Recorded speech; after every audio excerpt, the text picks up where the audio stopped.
Hello, आप सभी का स्वागत है हमारे इस प्लेटफॉर्म पे फिर से। हम लोग का जो है एनसीईआरटी सॉल्यूशन सीरीज चल रहा है, जिसमें केमिस्ट्री के चैप्टर 1 रासायनिक अभिक्रिया एवं समीकरण, इसमें से जो किताब के अंदर दिए हुए प्रश्न थे उसका सॉल्यूशन हम लोग पिछले लेक्चर में कर चुके हैं। आज हम लोग जो भी अभ्यास प्रश्न होगा, जो कि जैसे ही चैप्टर खत्म होता है लास्ट में एनसीईआरटी बुक देखिएगा तो आपको पता चलेगा कि चैप्टर जैसे ही खत्म होता है तो लास्ट में कुछ अभ्यास प्रश्न दिए होते हैं। उन सभी क्वेश्चंस का जो है आज हम लोग सोल्यूशन करने वाले हैं। तो चलिए फटाफट करेंगे जल्दी जल्दी, क्योंकि जितना भी है सब खत्म करना है इसी एक ही वीडियो में। हम लोग को पढ़ना है अभ्यास प्रश्न, एक्सरसाइज। आंतरिक प्रश्न हो चुका था। देखिए पहले क्वेश्चन पे ध्यान दीजिए। यहाँ पे कहा जा रहा है कि नीचे दी गई अभिक्रिया के संबंध में कौन सा कथन असत्य है, मतलब गलत कौन सा है। Which of the statements about the reaction below are incorrect, मतलब कौन सा गलत है।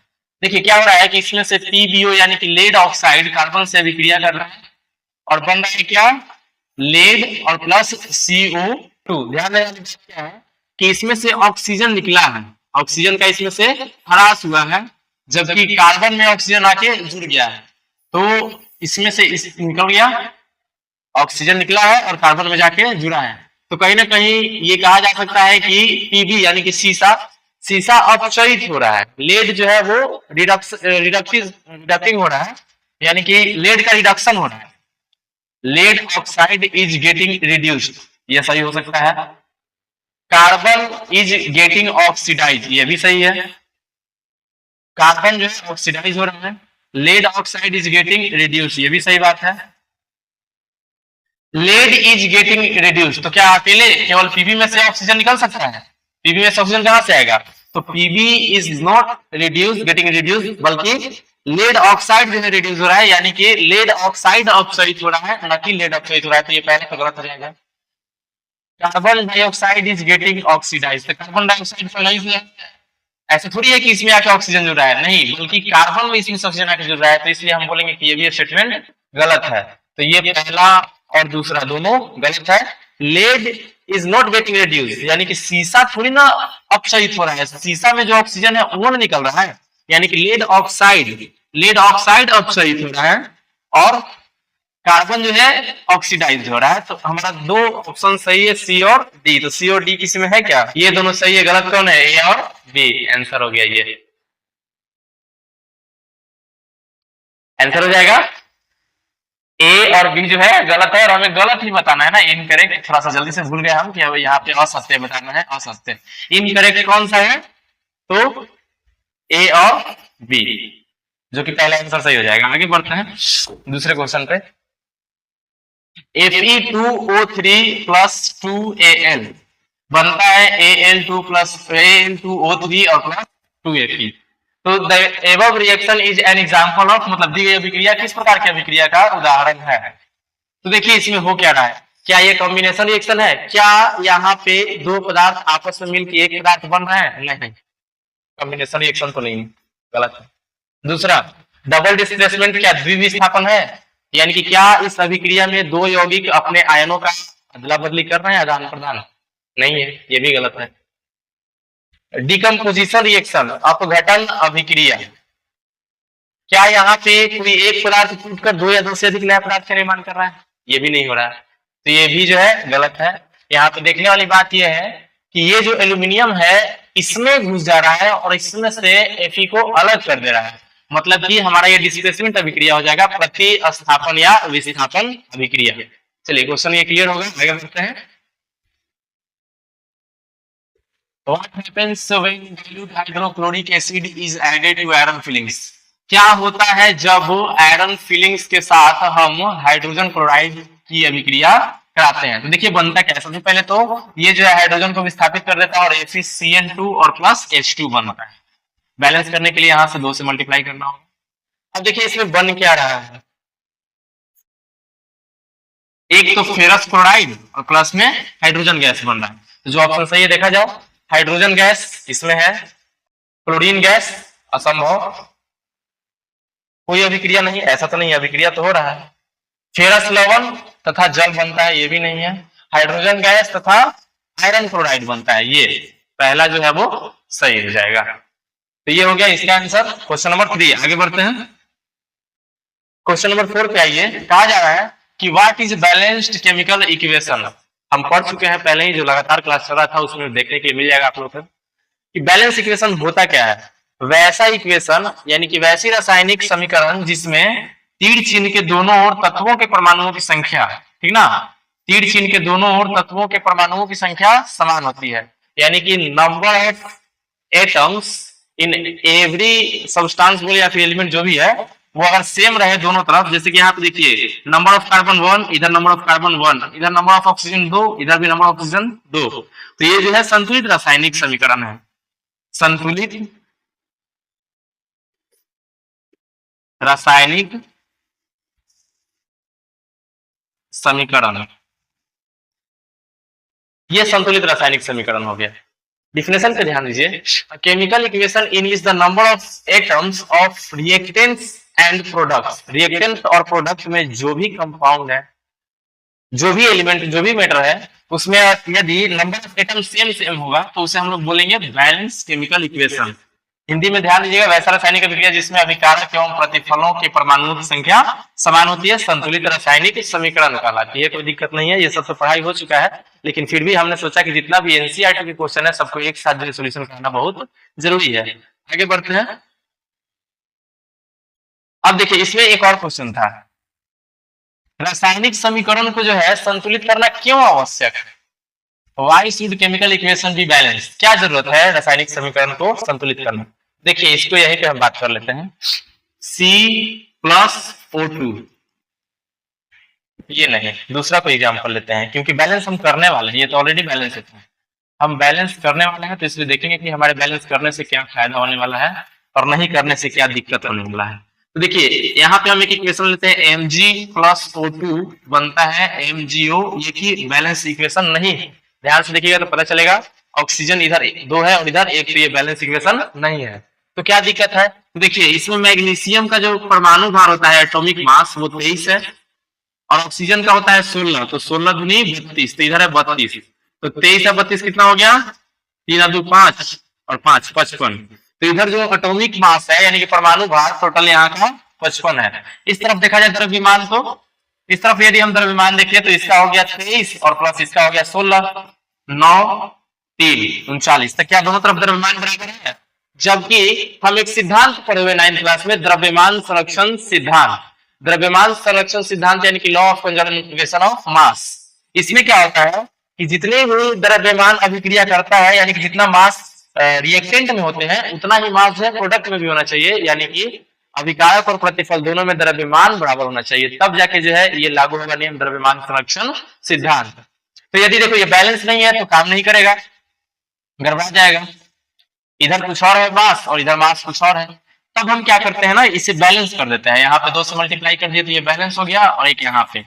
तो अब देखिए नया रूप क्या आएगा इसका, 23 तो होता है मैग्नीशियम का, 2 से मल्टीप्लाई करना होगा, प्लस ऑक्सीजन का 16 इंटू 2।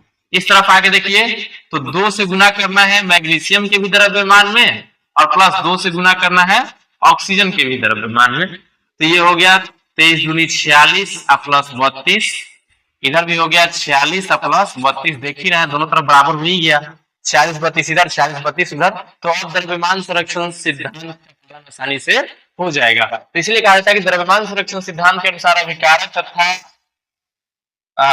का द्रव्यमान तथा प्रतिफल का द्रव्यमान बराबर होना चाहिए, इसलिए समीकरण को संतुलित करना आवश्यक है। इंग्लिश में भी यहाँ पे लिखा हुआ होगा इसका आंसर।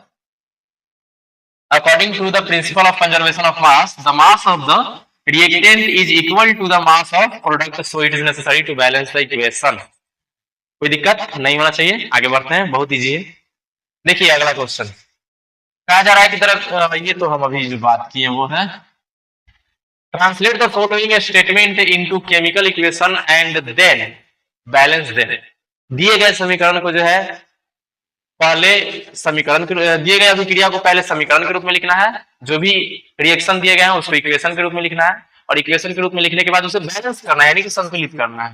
तो देखिए क्या कहा जा रहा है, hydrogen gas combines with nitrogen to form ammonia, यानी कि नाइट्रोजन N2+H2, हाइड्रोजन गैस और नाइट्रोजन कंबाइन हो गया और कंबाइन होकर बना क्या रहा है NH3, अमोनिया बना रहा है। हाइड्रोजन गैस ऑक्सीजन से संयोग करके अमोनिया बना रहा है। तो ये तो हम लिख दिए समीकरण, कोई दिक्कत नहीं है। नाइट्रोजन और ये हाइड्रोजन बन के क्या अमोनिया का फॉर्मूला ये है।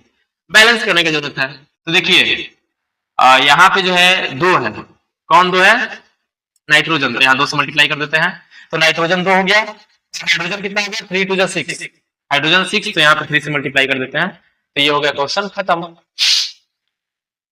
बैलेंस भी हो गया और समीकरण भी लिख दिए। आगे बढ़े,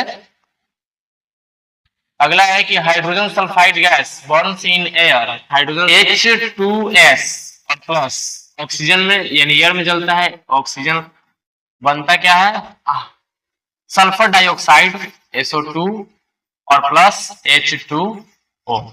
सल्फर तो पहले बैलेंस है, कोई दिक्कत है नहीं। ऑक्सीजन इधर जो है एक है और इधर दो, तीन हो गया और इधर एक दो है।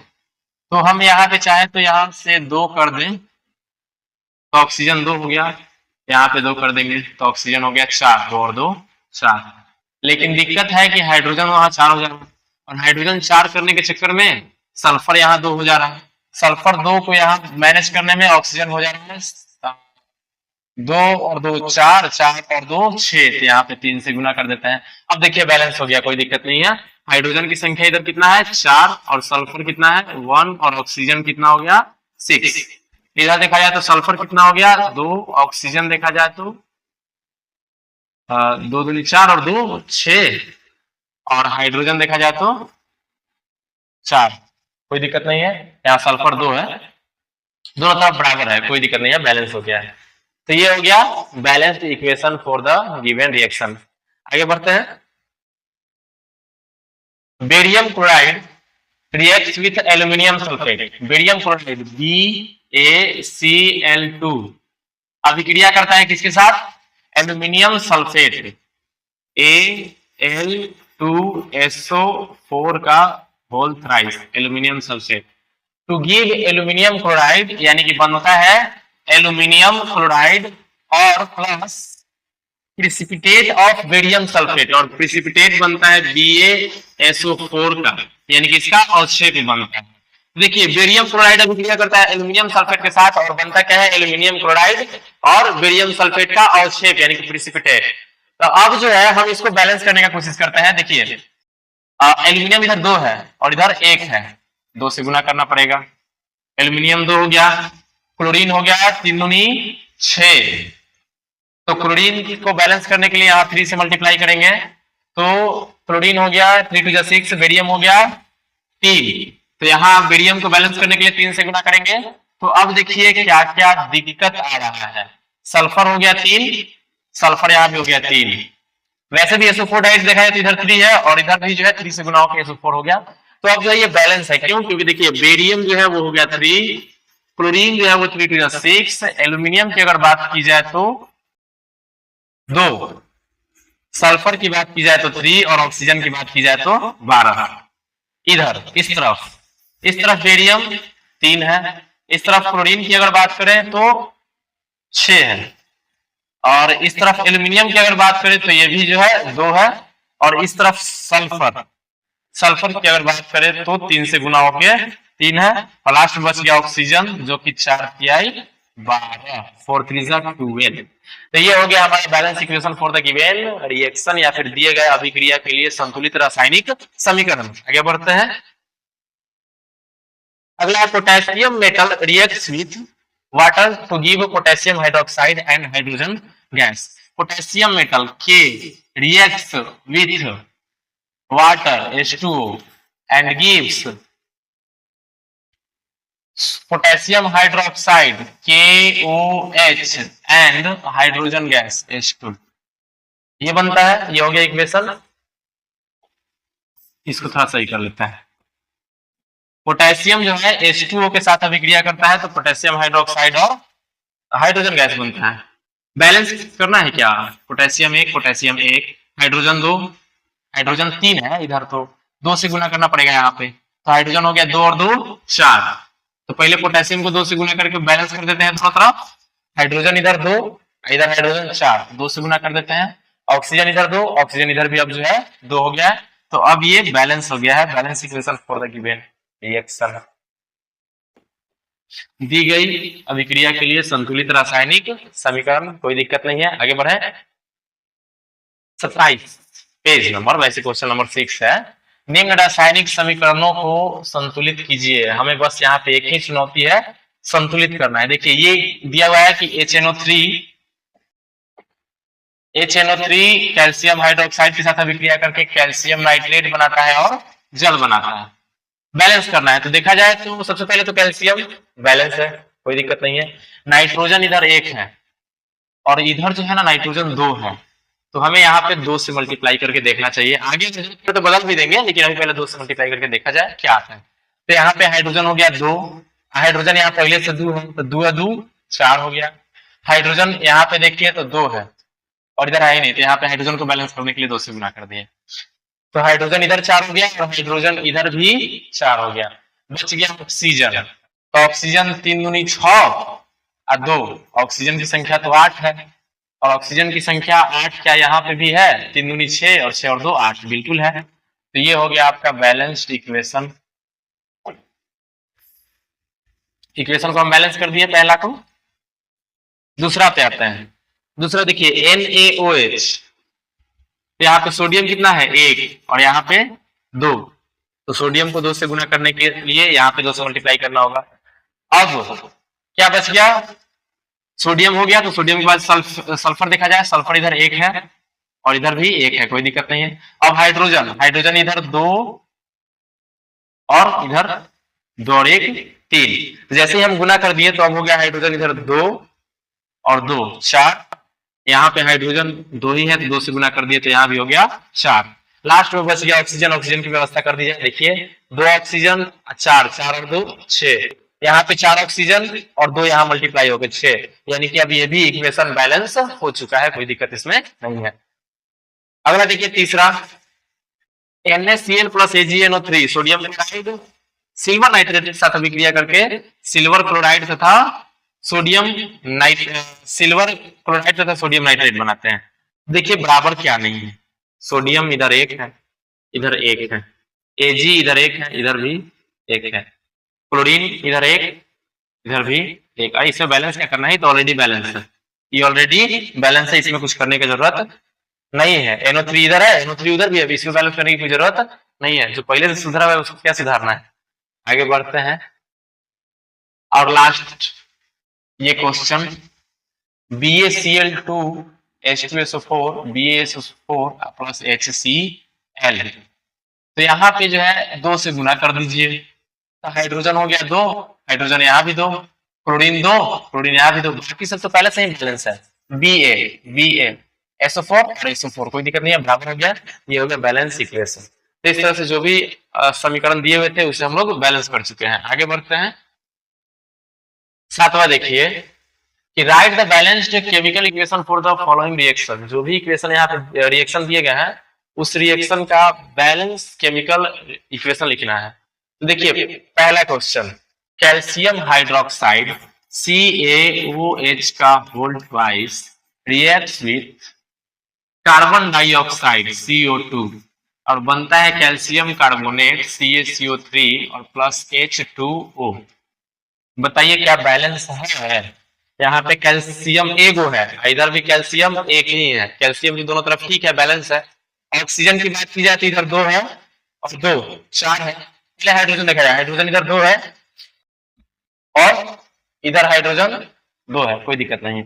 ऑक्सीजन 2 और 2 4, 3 और 1 4, कार्बन 1 है तो कार्बन 1 है, ये तो बैलेंस ही लग रहा है, इसको बैलेंस करने की जरूरत है क्या, बैलेंस है, कोई दिक्कत नहीं है। तो ये बैलेंस है, घेर देते हैं।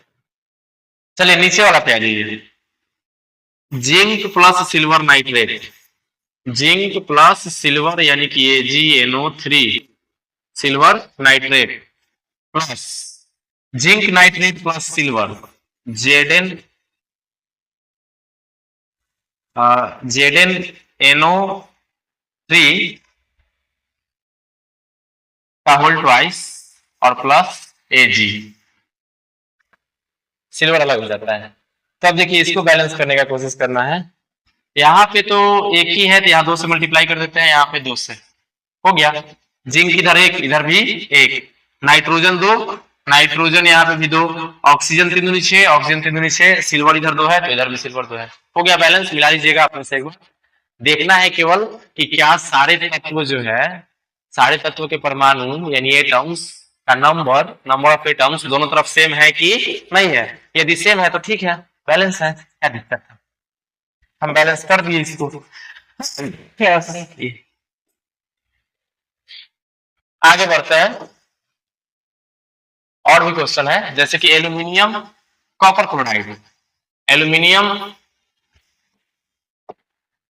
Al प्लस कॉपर क्लोराइड यानी कि CuCl2 बनाता क्या है, एल्यूमिनियम क्लोराइड AlCl3 और प्लस Cu। एल्यूमिनियम जो है यहाँ पे अकेले है, इधर भी अकेले है, कोई दिक्कत नहीं है, कॉपर भी अकेले है, उधर दिक्कत तो मेन क्लोरीन में है, क्लोरीन इधर 2 है तो 3 से गुना कर दीजिए, 3 दूनी 6, यहाँ 2 से गुना कर दीजिए, 3 दूनी 6, तो क्लोरीन अब दोनों तरफ बैलेंस हो चुका है। लेकिन बिगड़ क्या बैलेंस किसका, एल्यूमिनियम का, इधर 2 है इधर 1 तो 2 से गुना कर देते हैं, ये भी बैलेंस। और Cu जो कि इधर 3 हो गया है तो 3 से इधर भी मल्टीप्लाई करना। अब आते हैं इसमें, बेरियम क्लोराइड पोटेशियम सल्फेट के साथ अभिक्रिया करता है, बेरियम क्लोराइड अभिक्रिया करता है पोटेशियम सल्फेट K2SO4 के साथ, बनाता है barium sulphate BaSO4 plus potassium chloride यानी कि KCl, potassium chloride KCl। Balance करने का कोशिश किया जाए, यहाँ पे 2 पोटेशियम, यहाँ पे 1 पोटेशियम, लो ये भी हो गया 2 पोटेशियम, 1 बेरियम, इधर भी 1 बेरियम, कोई दिक्कत नहीं है। क्लोरीन यहाँ पे 2 है तो क्लोरीन यहाँ पे भी 2 है, कोई दिक्कत नहीं है, SO4 यहाँ पे है, SO4 यहाँ पे, तो ये बैलेंस हो गया, दिक्कत इसमें भी नहीं है। यह संतुलित रासायनिक समीकरण दी गई अभिक्रिया के लिए, कोई दिक्कत नहीं है। आगे बढ़,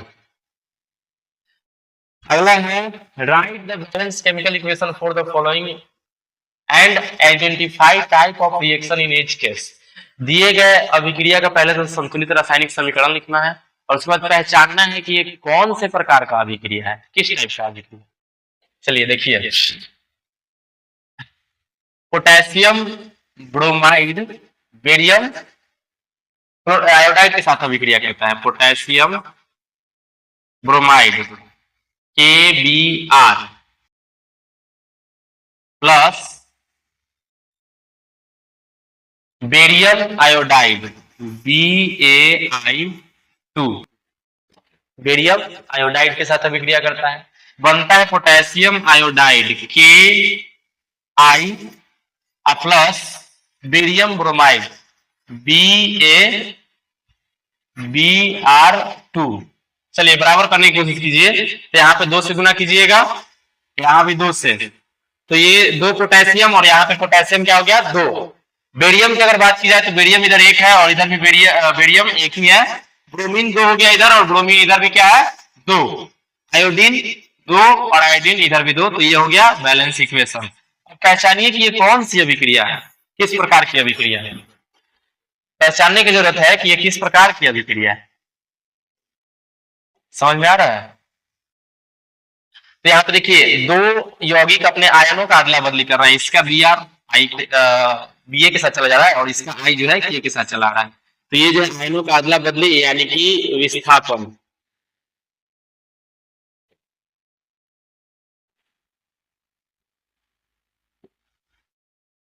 विस्थापन अभिक्रिया है, विस्थापन डिस्प्लेसमेंट रिएक्शन, डिस्प्लेसमेंट रिएक्शन, ये डिस्प्लेसमेंट रिएक्शन है, विस्थापन अभिक्रिया।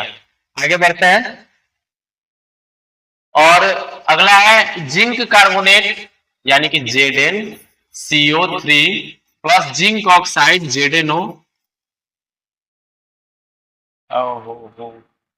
Zinc carbonate plus zinc oxide carbon dioxide.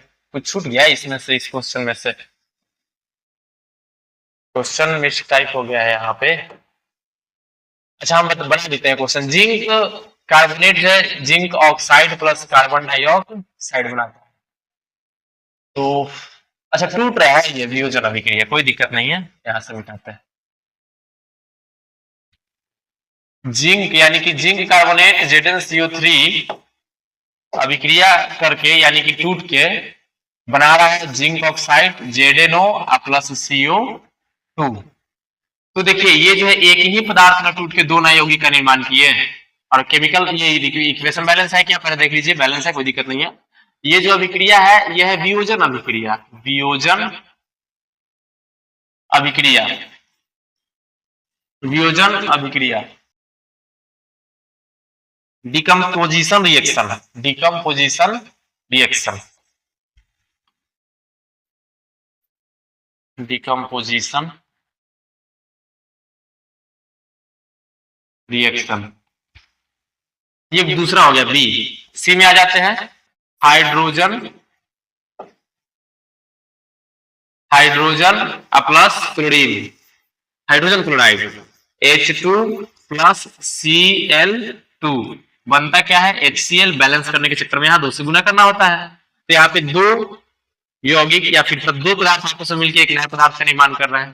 ठीक है, तो ये हो जाएगा आपका ये एडिटिव या फिर संयोजन अभिक्रिया, संयोजन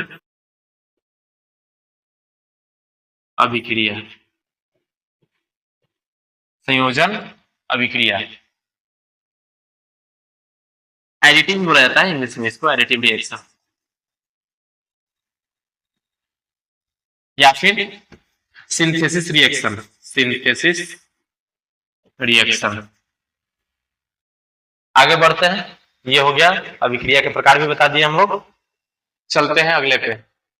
मैग्नीशियम जो है हाइड्रोक्लोरिक एसिड के साथ अभिक्रिया करता है, Mg रिएक्ट्स विथ HCl बनाता है MgCl2 और प्लस हाइड्रोजन गैस। कहीं ना कहीं मैग्नीशियम तो इसको हटा के भगा दिया यहाँ से, और भगा दिया मतलब कौन सा अभिक्रिया, विस्थापन अभिक्रिया। पहले बैलेंस है कि नहीं, दो हाइड्रोजन और दो क्लोरीन के लिए यहाँ पे दो से गुना करना होगा, मैग्नीशियम अकेले ही ठीक है।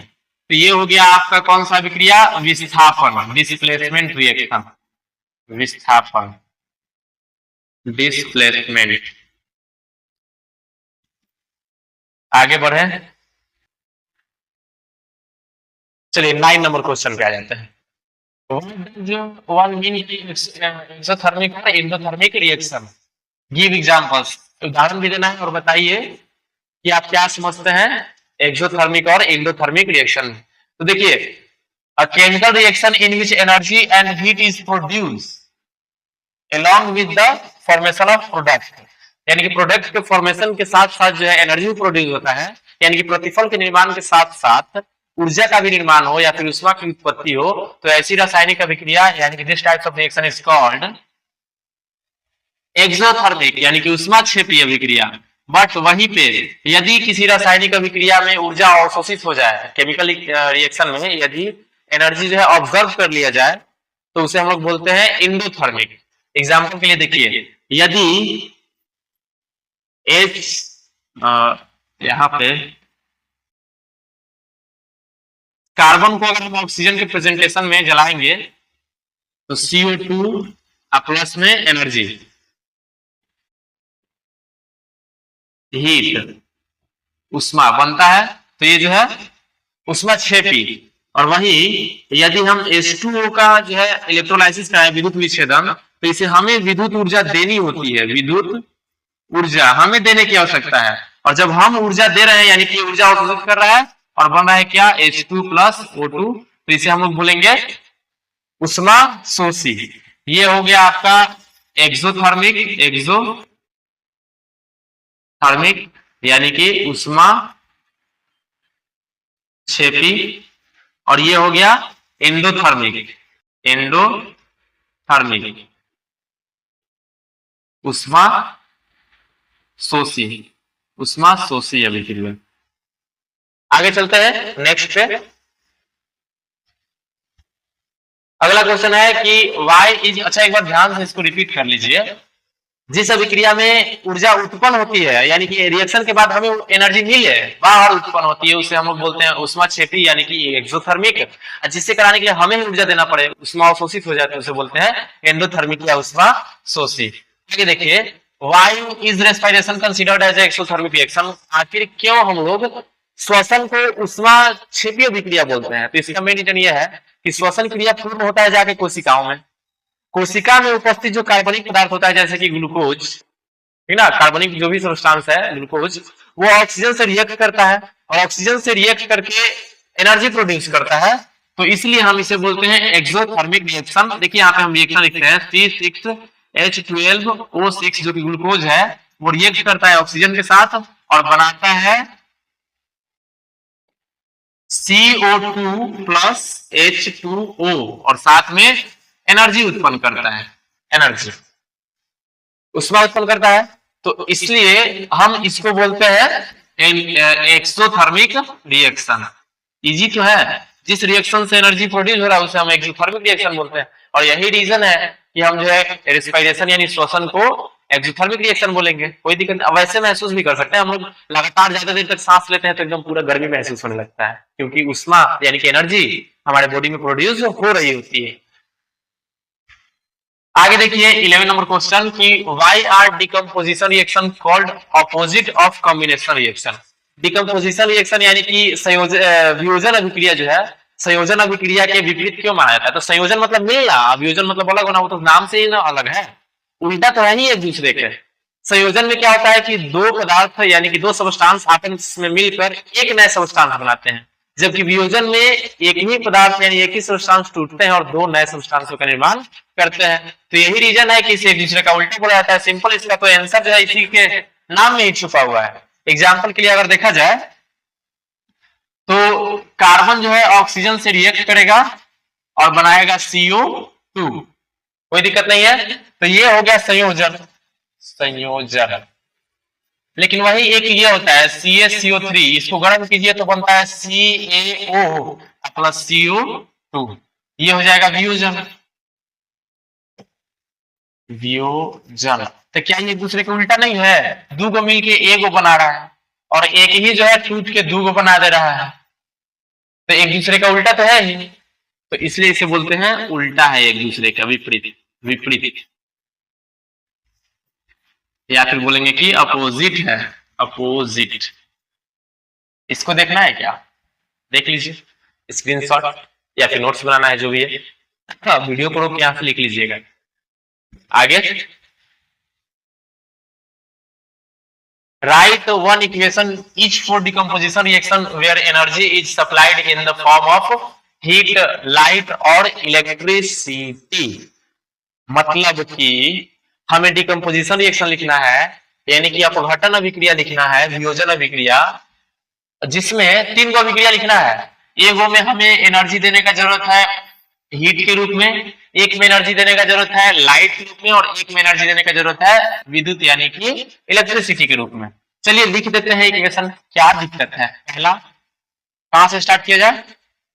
एनर्जी ऊष्मा, CaCO3 को जब हम गर्म करते हैं यानी कि हीट दे रहे हैं, हीट, तो ये बनता है CaO प्लस CO2। काम खत्म। पहला, ये पहला हो गया, हम लोग आंसर लिख रहे हैं। दूसरा, दूसरा में हमें देना है लाइट के रूप में, तो लाइट के रूप में लाइट से कौन टूट जाता है? AgCl, AgCl, AgCl पर हम प्रकाश जब देते हैं, प्रकाश, लाइट, तो यह अलग हो जाता है Ag प्लस Cl2। बैलेंस करने के लिए यहाँ 2 से मल्टीप्लाई करेंगे तो मल्टीप्लाई यहाँ से भी करना होगा, कोई दिक्कत नहीं है। 2 हो गया B। चलिए लास्ट में आते हैं C, तीसरा, जिसमें हमें ऊष्मा प्रदान करने की जरूरत है विद्युत के रूप में। तो विद्युत के रूप वाला तो अभी लिखे ही थे, H2O को हम इलेक्ट्रोलाइज कराएंगे, विद्युत धारा देंगे इसमें, इलेक्ट्रिसिटी, इलेक्ट्रिसिटी, तो ये हो जाएगा H2 प्लस O2, 2 से यहाँ मल्टीप्लाई, 2 से यहाँ मल्टीप्लाई, बैलेंस इक्वेशन। तो 3 को बैलेंस इक्वेशन लिख दिए, जिसमें पहला में जो है एनर्जी देने का जरूरत है हीट के रूप में, दूसरा में एनर्जी देने का जरूरत है लाइट के रूप में, और तीसरा में एनर्जी देने का जरूरत है इलेक्ट्रिसिटी के रूप में। आगे बढ़ते हैं 12 पे। What is the difference between displacement and double displacement reaction, right equations for the reaction. तो देखिए डिस्प्लेसमेंट और डबल डिस्प्लेसमेंट रिएक्शन में डिफरेंस क्या है, सिंपल सी बात है। ये देखिए इसका जो है बहुत इजी आंसर हो जाएगा, बड़ा चीज है नहीं। यहाँ पे देखिए डिफरेंस क्या, पहले हम इक्वेशन लिखते हैं फिर डिफरेंस ज्यादा समझ में आएगा। एच ये Zn प्लस H2SO4 बनता है ZnSO4 और प्लस H2, ये हो गया पहला। और देखिए और भी डबल डिस्प्लेसमेंट रिएक्शन जो है इधर लिखे होंगे, बहुत सारा है। डबल डिस्प्लेसमेंट रिएक्शन के एग्जांपल तो थे ही इधर, खैर छोड़िए इधर टाइम लग जाएगा, आगे हम लोग अपने काम पे आते हैं। पीछे वाला को पीछे ही रहने देना चाहिए, हमें आगे बढ़ते जाना चाहिए। यहाँ आगे तो देखिए इसमें एक और एग्जांपल लेते हैं जिसमें जो है एक ये है NaOH और प्लस HCl। अगला है बन जाएगा क्या NaCl और प्लस H2O। तो देखिए हम बताते जा रहे हैं, बस आप लोग लिख लीजिएगा हिंदी इंग्लिश दोनों में। यहाँ पे जो है एक कोई जो है मेटल जो कि ज्यादा रिएक्टिव है, हाईली रिएक्टिव मेटल जो है कम रिएक्टिव मेटल को हटा के खुद स्थान ग्रहण कर लेता है, यानी कि खुद जो है वहां पे चला जाता है, ये जो है सब्स्टिट्यूट करता है। जबकि इसमें क्या होता है कि एक्सचेंज ऑफ आयन, इसमें सब्स्टिट्यूशन होता है, इसमें एक्सचेंज ऑफ आयन होता है, यानी कि आयनों के अदला बदल होता है। उसमें सब्स्टिट्यूशन है, इसमें एक्सचेंज ऑफ आयन। एक तो डिफरेंस ये हो गया। दूसरा डिफरेंस हम क्या बोल सकते हैं कि इसमें जो है एक मेटल एक कंपाउंड के साथ रिएक्ट करता है। इसमें एक मेटल यानी कि एक धातु एक कंपाउंड यानी कि एक यौगिक के साथ अभिक्रिया करता है, यानी कि रिएक्शन करता है। इसमें क्या होता है कि दोनों कंपाउंड ही होते हैं, इसमें दो कंपाउंड रिएक्ट करते हैं आपस में और दो नए कंपाउंड का निर्माण करते हैं। तो दो डिफरेंस बता दिए। पहला इसका डिफरेंशन सही हो जाएगा कि हाई रिएक्टिव जो है मेटल है वो लो रिएक्टिव मेटल को हटा देता है, खुद स्थान ग्रहण कर लेता है। और इसमें जो है एक्सचेंज ऑफ आयंस होते हैं, यानी कि आयनों के अदला बदली होता है, पहला डिफरेंस। दूसरा डिफरेंस क्या बताया कि इसमें जो है एक मेटल रिएक्ट करता है कंपाउंड के साथ, जबकि इसमें दो कंपाउंड ही आपस में रिएक्ट करते हैं और दो नए कंपाउंड का निर्माण यानी दो नए यौगिक का निर्माण करते हैं। ये डिफरेंस लिख लीजिएगा, इसका डिफरेंस भी खत्म होता है। आगे बढ़ते हैं 14 number. In the refining of silver, the recovery of silver from silver nitrate solution involve displacement by copper metal. Write down the reaction involved.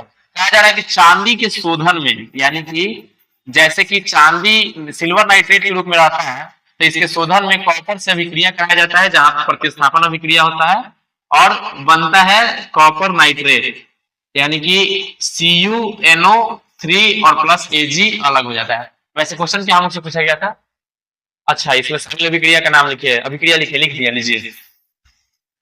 प्रतिस्थापन अभिक्रिया ये तो खुदे बोल रहा है, अभिक्रिया है क्या, ये हम लोग लिख दिए कि AgNO3 जो है रिएक्ट करता है Cu के साथ, और CuNO3 और Ag हमें अलग मिल जाता है शुद्ध, कोई दिक्कत नहीं है। आगे बढ़ते हैं। What do you mean by a precipitation reaction? Explain by giving example. अवक्षेपण अभिक्रिया से आप क्या समझते हैं, एक उदाहरण दीजिए। तो अवक्षेपण अभिक्रिया का देखिए, अवक्षेपण अभिक्रिया से हम लोग समझते क्या है, प्रिसिपिटेट बनता है ना, तो प्रिसिपिटेशन के लिए यहाँ पे रिएक्शन दिया हुआ था संतुलित असंतुलित प्रिसिपिटेट। नीचे की ओर डाउन एरो जहां पे दिखाई दे समझिए कि वही है प्रिसिपिटेशन। दिख नहीं रहा है, कहाँ चला गया चांद, आसमां को छोड़ दिया क्या?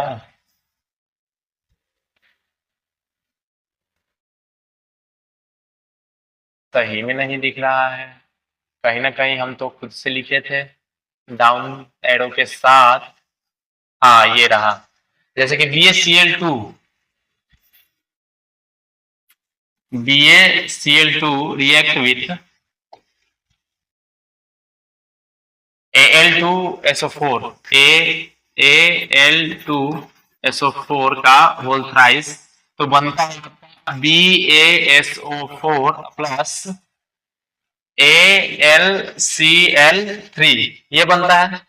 देखिए the chemical reaction in which precipitate is formed is called precipitation. तो ये जो प्रिसिपिटेट बन के नीचे बैठ जाता है पेंदी में, बस इसीलिए इसे बोलते हैं। अच्छा उल्टा लिख दिए, ये नहीं ये है। जैसे होता क्या है कि कभी कभी हम जब किसी बर्तन में अभिक्रिया करा रहे होते हैं तो अभिक्रिया के दौरान जो है कुछ पदार्थ अघुलनशील बन जाता है, पानी में घुलता नहीं है, नीचे पेंदी में जाकर बैठ जाता है, और इस पेंदी में बैठे पदार्थ को अवक्षेप कहते हैं, और इस प्रकार की अभिक्रिया को अवक्षेपण अभिक्रिया कहते हैं। जैसे कि यहाँ पे एक एग्जाम्पल है, ये अवक्षेपण अभिक्रिया है जिसमें बेरियम सल्फेट का अवक्षेप बनता है। तो वैसी रासायनिक अभिक्रिया जिसमें अवक्षेप का निर्माण होता है उसे अवक्षेपण अभिक्रिया कहते हैं। कुछ क्वेश्चन और बच गए हैं, ज्यादा समय नहीं लगेगा, जल्दी जल्दी खत्म किया जाए। 16 में आते हैं, explain the following in term of gain और loss of oxygen with 2 examples. Example के साथ जो है बताना है गेन और लॉस ऑफ ऑक्सीजन, केवल ऑक्सीजन के साथ ही बताना है और कुछ नहीं। तो कहा जाए क्या, oxidation reaction, if a substance gain oxygen during the chemical reaction, oxidation reaction बताना है ना। समझिए ऑक्सीकरण क्या होता है, तो जब कोई पदार्थ ऑक्सीजन ले लेता है यानी कहीं ना कहीं से उसको ऑक्सीजन मिल गया, ऑक्सीजन की टर्म ही बताना है, ऑक्सीजन मिला ऑक्सीकरण हो गया, बात खत्म। दूसरे को ऑक्सीजन दिया तो अवकरण हो गया, कोई दिक्कत नहीं है, ज्यादा समस्या है ही नहीं इसमें। तो देखिए इसका एग्जाम्पल भी देना है, क्या देना है कि C+O2, CO2 पहला एग्जाम्पल, ऑक्सीजन गेन हुआ तो यहाँ पे बोलेंगे हम क्या कि कार्बन का जो है वो ऑक्सीडेशन हो गया, ऑक्सीडेशन ऑक्सीकरण, और Mg+O2 MgO, यहाँ पे जो है Mg का हो गया ऑक्सीडेशन। नेक्स्ट आगे बढ़ते हैं, और अब हमें बताना है रिडक्शन, वो भी ऑक्सीजन के टर्म में ही बताना है। तो if oxygen is lost from a substance, किसी सब्सटेंस में से ऑक्सीजन निकल जाए ना बाहर, तो उसे हम लोग बोलते हैं रिडक्शन रिएक्शन। जैसे कि क्या हो सकता है,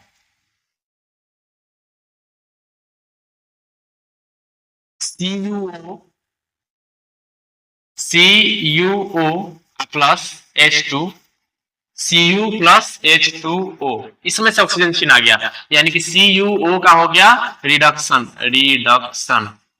रिडक्शन। और एक अभिक्रिया एग्जाम्पल ऑक्सीजन के लॉस के फॉर्म में जहां पे जो है रिडक्शन हो रहा था, वो आज के ही लेक्चर में शुरुआत में कराया गया, आप लोग अपने से लिख लीजिएगा, उम्मीद है लिख लीजिएगा, कोई ज्यादा दिक्कत है नहीं। ये हो गया रिडक्शन इसका। आगे बढ़ते हैं, A shiny brown colored element X on heating in air becomes black in color. Name the element. तो देखिए वो जो एलिमेंट है ना, एलिमेंट पदार्थ, वो है कॉपर। अब कॉपर को जब हम गर्म करते हैं ना ऑक्सीजन की उपस्थिति में तो हो जाता है काला, भूरे रंग का तत्व होता है, गर्म करने पर कैसा हो जाता है, काले रंग का हो जाता है। तो बनने वाले पदार्थ एक्स और बनने वाले पदार्थ, देखिए ये तो एक्स हो गया, अब बनने वाले पदार्थ का नाम बताइए। तो Cu जो है ऑक्सीजन की उपस्थिति में जब हम जलाते हैं ना तो बन जाता है CuO, कॉपर ऑक्साइड। ये बनने वाला है, बनने वाला बोलेंगे क्या इसको, copper oxide, copper oxide. Next 17 हो गया। 18, Why do we apply paint on iron articles? हम लोहे की वस्तु पे पेंट क्यों लगाते हैं, बस जल्दी जल्दी समझ के इसको खत्म कर देना है। अगर क्लास देखे होंगे तो बहुत इजी हो गया, समझ में आ ही क्या होगा। आयरन को खुला में छोड़ देने से, यानी कि आयरन से बने जो भी वस्तु है उसको खुला में छोड़ देंगे, तो खुला में छोड़ देने से क्या होता है कि वो ऑक्सीजन से रिएक्ट करता है, और रिएक्ट करके उसका क्रोडिंग होने लगता है, खराब होने लगता है, क्षरित होने लगता है। ये आम बोलचाल में बोले तो जंग लगने लगता है। तो वो केवल आयरन के साथ ही जंग बोल सकते हैं, बाकी सब जो है क्षरित बोलेंगे तो कोई भी धातु के साथ काम चलेगा।